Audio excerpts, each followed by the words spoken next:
Nicolas. Bonjour, une entrée réussie pour les Bleus en Italie. Victoire 3-1 hier soir avant d'entamer les éliminatoires. 2/6 en tennis, seuls Garcia et Mahut sont passés cette nuit. Pour Gilles Simon, c'est fini.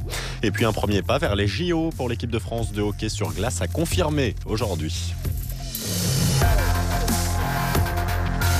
Et le foot d'abord donc, et des Bleus à l'heure pour la rentrée. Oui, déjà bien en jambes hier sur la pelouse de Bari. 17 minutes ont suffi pour qu'Anthony Martial fasse plier l'Italie. Retard rapidement comblé par la nationale et revenu à hauteur sur un but de Pelé. Mais les Bleus ont ensuite fait preuve d'efficacité.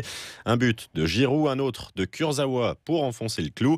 3-1 à l'arrivée et un Didier Deschamps satisfait. On peut toujours faire mieux, mais c'est satisfaisant de marquer 3 buts à une équipe d'Italie qui encaisse peu de buts, même si c'est un match de reprise. Je ne veux pas enlever le mérite à mes joueurs. Dans 5 jours, ça sera mardi un autre match. Et un autre match, et surtout, ce ne sera pas pour du beurre. Cette fois, le rendez-vous en Biélorussie. Mardi marquera le début des éliminatoires de la Coupe du Monde 2018. On notera, Marie, que ce fut un soir de première. Les débuts en bleu de Sidibé ou Dembélé. Et puis cette expérience de vidéo-assistance des images pour aider l'arbitre sur des situations litigieuses, c'est arrivé une fois et l'arbitre avait raison. Et une autre première, Nicolas, à l'US Open cette fois. L'utilisation du toit sur le cours Arthur Ashe, il a été refermé dans la soirée car l'orage menaçait, orage de chaleur car New York est un peu en surchauffe. La température dépasse les 30 degrés et sur les cours en dur, ça donne près de 50 degrés sous les chaussures, des conditions fatales à Gilles Simon. Le Français éliminé dès le deuxième tour, battu au tie-break du 5e set par l'Italien Lorenzi, match qu'il a terminé complètement cuit. Ça a été un match affreux à jouer. Pourtant j'étais bien parti. J'ai perdu le fil à un moment bêtement tout seul et ensuite c'était catastrophique. C'était vraiment très très très mauvais. Il n'y a rien de fluide, il n'y a rien de facile sur le terrain et je ne sais pas combien de temps on a joué. J'ai l'impression qu'on a joué 1000 heures.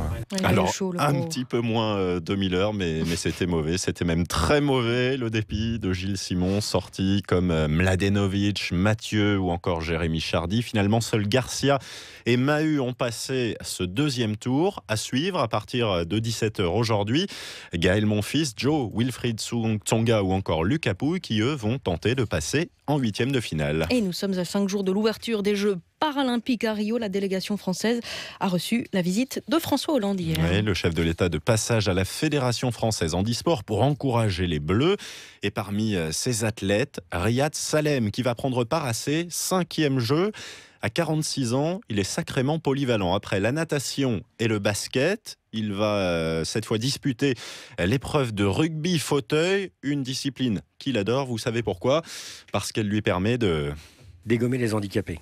On dit ça avec beaucoup d'humour, mais c'est vrai que ce qui me plaît dans ce sport, c'est que c'est un sport où on a des handicaps très très lourds et qui est un sport hyper physique, hyper violent. Et donc ça donne une image du handicap qui est complètement décalée par rapport au grand public qui peut voir le handicap comme quelque chose de fragile. Puis il y a une ambiance, une culture avec les autres joueurs et le staff qui est quand même un vrai régal. Voilà, il y a beaucoup d'humour. En tout cas, Riyad Salem, on le rappelle, j'ai compté sur mes doigts, ça commence mercredi prochain, les Jeux paralympiques. 5 jours donc. Des épreuves que l'on suivra évidemment sur France Info avec notre envoyée spéciale Laetitia Bernard du côté de Rio. Disputer les JO, ça n'est plus arrivé à l'équipe de France de hockey sur glace depuis 2002.